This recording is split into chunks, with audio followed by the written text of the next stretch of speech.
About that prick's face when he saw the gat. Hello, I'm going to do my best to give up my small little review on the new Boys in Blue DLC.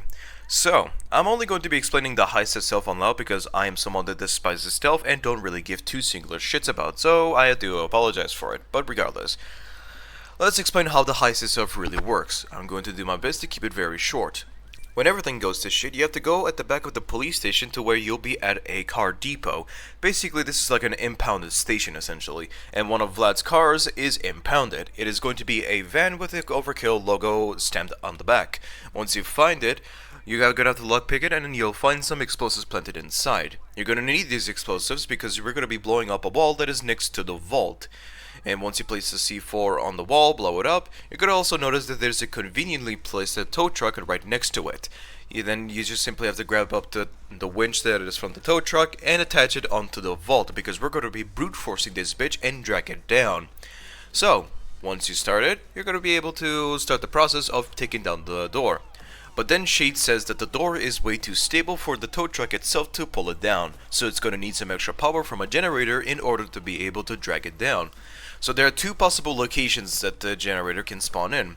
There are two that can spawn outside and one in the inside of a garage. So, the garage can be opened in two ways. It can be opened right on the front, or it can be opened on the side, onto the right side essentially. You can either drill it open, or you can find the red keycard that is located inside of a locker room on the first floor of the police station. And once you get to the generator, you just simply grab the cable that is on the ground, plug it inside the generator, and as well as you drag it all the way to the tow truck and plug it inside there as well, because keep in mind, the tow truck cannot pull the door down on its own. It needs extra power from the generator, so you're practically defending two parts. So, once you start the generator, you just simply have to defend them until the door is completely open. There's no standing in circles, there's no hacking shit, no, it's just practically waiting. And once you get the door open, once it completely busts open, once you're inside, you're gonna notice that there's a gold bar that is locked, and you're gonna have to either drill it open or use a red keycard to open it. Same shit. But once you get it open, you just simply have to bag them. Shade asks you to go into the garage, and that's where you'll find a really huge police van that is very heavily armored, and Shade suggested she's going to be using that and bribed some mechanic to be leaving a key in the car. And so, however, it is elevated upwards, so you're gonna have to press a button to start lowering it down. But keep in mind, once you start pressing that button, that's where the final assault begins. So, only press the button when it is absolutely necessary, or whenever you're completely ready, because while you're carrying the gold bar, you're not going to be able to sprint whatsoever. You're completely stuck to being able to only walk. Even with one of the skills that prevents any sort of movement penalty from happening, you're still going to be walking. So be ready to fight off whole hordes of cops. So, once the car has been lowered down, two things can happen. When you open the door, either the keys will be inside the car, or the keys will not be inside the car. So what can you do when the keys are not inside? Well, you're gonna have to go inside the police station and up to the second floor and find one of the keys. A spare key, essentially. It can be either in the captain's room, it can be in the lieutenant's room, and so on and so on. Just look inside the safes. I don't think I've ever found the spare key laying around the table. I mostly only find them on the safes, so I'm guessing that's where they only spawn. But once you grab the keys, you just simply go back to the garage, plug it inside the car, open the back, secure all the gold or any other loot you find. One thing I forgot to mention is when you're waiting for the van to be lowered down, the cops can actually stop the processing of the van being lowered down. And then another thing that can happen is the cops can actually turn off the gates, preventing you from being able to escape. So be wary of that one. Well, just basically giving Vlad more information. So you go to the captain's room and try to hack his PC, but then you'll find out that there's like a security blockage from happening. Right now you're gonna have to go to a server room and apply a USB drive that will sort of prevent the security blockage from happening. Once you plugged in the USB stick, you just simply have to go upstairs and find an electrical box and sort of try to hack it open to completely close the security blockage. So once you wait around, and once the hacking is complete on the security box, you just simply grab the USB stick and that's pretty much it. It's just more waiting, essentially. This whole heist is just basically more waiting, but is that bad? No, because the way this heist is sort of like made, it's more like an arena horde shooter type. Like imagine Left 4 Dead 2 survival mode where you're constantly fighting like whole hordes of enemies. That's basically how it is. Because you're fighting hundreds of enemies. Like the spawning location of each enemy is really good. They don't spawn in like some random ass room that they just come out of nowhere. No, they actually come on from like mostly rooftops and from like front entrances and from the elevators. And their spawning location is not annoying, but they're pretty fair. And the amount of police that you will be fighting is absolutely insane, especially when you're playing this on overkill difficulty. Do not play this on very hard because it's too easy, but play it on very overkill. It is very difficult. Oops, that's my phone. Anyway, it is a really good heist. I absolutely adore it. It is really fun. It's just basically one of those heists where it doesn't have complicated... God fucking damn it, hold on. There we go. Anyway, it doesn't have any of those like complicated missions where you have to stand in circles or like look for the right person or some shit. No.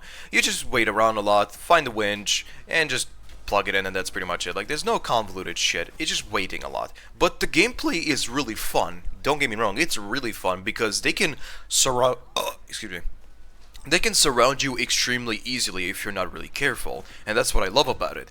Because when you're playing this on solo, it is difficult because they're spawning from everywhere, but you do have a lot of cover even when you're outside. You have plenty of room to move around even if you're out in the open, and it's really fun. But one thing I have noticed is that Techies never spawn here. Techies never spawn here. That's one thing I've noticed throughout my gameplay of this heist, I have never seen a single Techie to be spawning in, but I'm guessing they haven't really been able to get the AI to work properly, so I'm guessing they will come in a much more later date. But we're gonna have to wait and see. So how do I give the overall loud version of the heist? Well, it gets a 8 out of 10. But why not a 10 out of 10? Well, I do have a couple of complaints here and there. Number one is that whenever you try to look outside from indoors, then the lighting is going to hit you like a brick because it is so blinding. You're not able to really see anything when you're looking outside from an indoor perspective. And even your optics are completely blurred out as well because aiming down the sights with an optic sight in indoors is a little bit challenging when you're looking outside because it sort of blurs it out. Another complaint I would have is if the generator is located inside the garage, the game forces you to actually open up the garage door to be able to move the cable towards the tow truck, and I don't like that. I was sort of hoping that we would get an option to either like move it to the left side or the right side to where the doors are located in the garage. But it would require more time to like move the cables, which would kind of have a trade-off essentially. But again, this is just simply my opinion. I just don't like how the game forces me to open the garage door, but you know, I'm not going to say much. Another complaint that I would say I have to the heist is the fact that you're not really spending much time inside the police station. I was sort of hoping we would actually have more time, or spend more time inside the police station, but the only two reasons you're actually going inside the police stations are 3 reasons. One is to get the keys if the keys are not in the car, 2 if you want to complete the side mission, and 3 if you want more additional loot from the safes, and that's pretty much it. You're not really sticking around inside of that much, which is kind of sad, but you know, those are my only complaints. But just because the heist is simple does not mean that it's terrible. It's absolutely fantastic to play around, and the soundtrack, well, listen to it for yourself.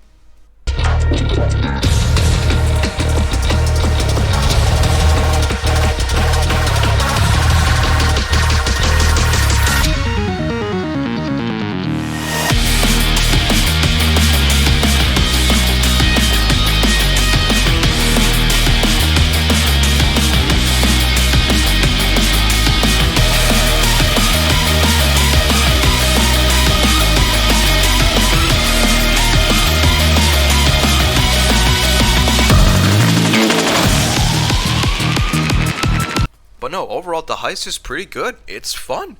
It's just one of those heists. It's like it's an arcadey type. It's an arcadey horde shooting type. You just simply turn off your brain and just have fun.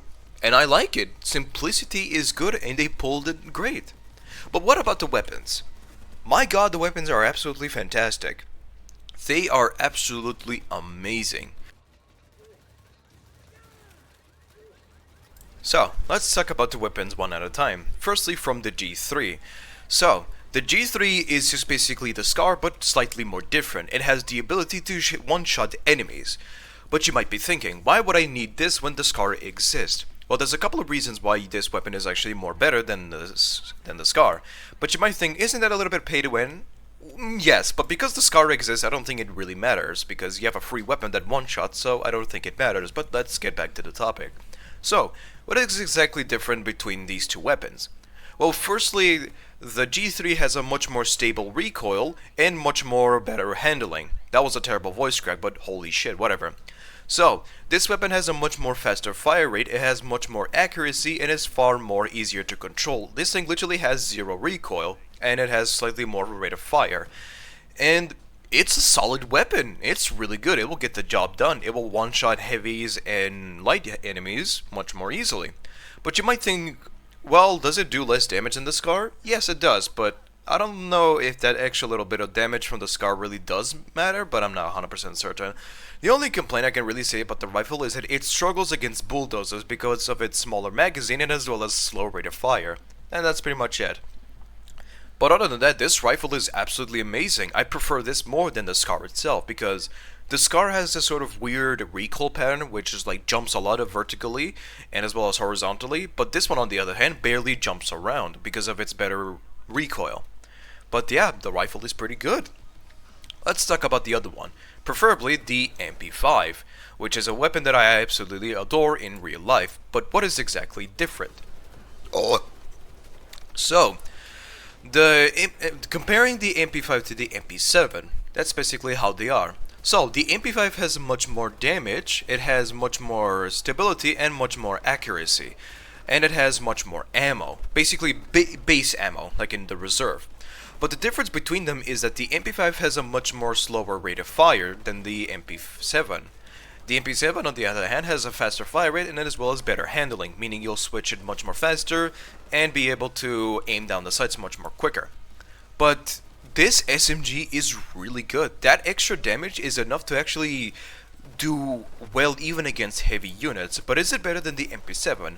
No, not particularly. Because of its faster rate of fire, it does have its few uses here and there. But the MP5 on the other hand is really amazing. It's actually really good, even against heavy units, which is where the SMGs usually struggle. This one does not. It is able to literally shred them to pieces, and because it has a slightly slower rate of fire, you're not burning through ammo much more quicker, and it's really good. It's amazing. It's a better alternative than the MP7 in my opinion, but of course, that's just my opinion. Next, on the other hand, is by far one of the best features that a Starbase has ever added. That is the BULLKICK 500, which I don't know the name of the actual weapon, so please forgive me. But this thing is a fucking hand cannon. And I mean that literally. This little pistol, it's not little, what the fuck am I saying? This pistol has the ability to one-shot every single enemy, except bulldozers, with one singular shot without edge. You heard me right, this thing is able to one-shot, but the recoil is terrible, and when you're aiming down the sights and shoot, this thing will fucking kick upwards, but when you're shooting this from the hip, it's absolutely amazing. And hip firing this can be a little bit challenging, but add some modifications and as well as skills, this thing is amazing. The fact that it can one-shot enemies at any range is fucking great. Grab cutting shot, and you will have a sniper rifle in your pocket that is literally just shredding enemies. Because it's so good. But you might be thinking, why would I use this when I have the other revolvers? Well, for one, they have damage drop-off that can cuck it over entirely. This one doesn't. Even if there is damage drop-off, it doesn't matter because this thing will fucking wreck any enemy that dares to come at you. It's so good. Like, it's really damn good. And as well as the sounds, the animations, everything that they did with these is incredible. It's fantastic. It's a overall 9 out of 10. My only complaint is, well, there's no weapon presets. That's it. That's why it gets a -1 point. But yeah. But the outfit overall in this game is okay. I like them. The only ones I actually genuinely sort of liked are the Riot Con and as well as the Jailbird. Riot Con because cool armor, and Jailbird is something I would actually wear. But yeah. But you might be saying, hold on, didn't you say in one of your videos that you don't give two singular shits about outfits? Yes, I did, but because I was planning on buying the only 2 DLC, it only allowed me to save only 1 cent. If you're planning to buy this bundle, buy the entirety of it. Do not buy like the weapon pack or the heist alone, just buy the entirety of it, because I was planning on only buying the heist and the weapon packs, but I was legit only saving 1 cent. So I just decided, fuck it, why not buy the entirety of the bundle? And here it is. The flight risk is okay, Supermax is fine, RiotCon is cool, and Jailbird is pretty solid. The gloves are fine, the masks are cool, and that's pretty much it. 7 out of 10. The only reason I gave it that rating is because there's not much customization to it, so yeah, that's my only complaint. And let's talk about the free shit that they gave out. One thing that they have added is being able to rename your loadouts, so there's no confusion on which loadout is which. That's pretty cool. Clover is a cool character. I like her voice lines, I like her actress, but she's not my character. She's pretty cool. I like her, but she's not my type. So yeah. But she's cool, don't get me wrong. And the weapon she brings to the table, well, it's not really a weapon, but it's a preset, which is pretty cool, but I don't have any C-stacks because I spent it all on getting more slots for the weapons, so thank you, game. Fuck you. But let's talk about the LMG. Is the LMG any good? It's fucking fantastic. However, it sucks at mid-range and as well as long-range, but that's pretty much expected. The hipfire accuracy is terrible, the handling is terrible, which is kinda expected, but other than that, it's a fantastic weapon. It's probably one of the best CQC combat-related weapon ever. It's amazing. It will shred through enemies like butter, and it is also able to pierce through the shield's visor, which is good, thank God.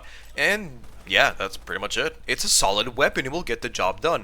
100 ammo in the magazine, 400 in reserve. And yeah, it's a pretty good weapon. Seriously, I'm not messing around. I don't really have anything else to say, but I'm not going to sugarcoat it, but yeah. The entirety of the bundle itself is really fantastic, but would I really recommend buying it? I would say so, yeah. $12 is not really that much big of a deal, but if it is for some, then I would highly suggest waiting for a discount to happen, because this DLC is very good. The heist is very fun, it's more of an arcade arena type shooter. The weapons are absolutely fantastic, and as well as the outfits are cool, to say the least. Some may hate them, some may like them, but that's up to your personal preference. But is it any good? Like, is there any bad to it? Well, there are some bad to it, of course. Like the complaints I said about the heist itself. There's no weapon presets, and as well as no customization for the outfits. So the overall rating is a 8 out of 10. I absolutely love this DLC. It's a step in the right direction. So, I forgot to mention they also finally added solo mode to Payday 3, and the way that it works is you still need to log into Payday 3 with a bit of an internet connection, but instead of using the servers as a way to make a lobby, you actually only use your computer's hardware or your console's hardware as a way to create a lobby. It will instantly put you in a lobby, it will load for a few seconds, and you will be able to instantly start immediately, without any problems whatsoever. But keep in mind that this is still in beta, so there will be some performance issues here and there, so keep that one in mind. Oh yeah, one more thing I forgot to mention is there's like a box of donuts that you can actually pick it up and place it inside the kitchen on upstairs on the second floor, and you can actually eat it. What does it do? Give you edge, grit, and rush for free, or refill it entirely with a sick-ass animation. You're welcome. Damn, I feel hungry. So, that's pretty much all I can say. Now if you excuse me, gentlemen, I'm going to go and hang myself. Goodbye.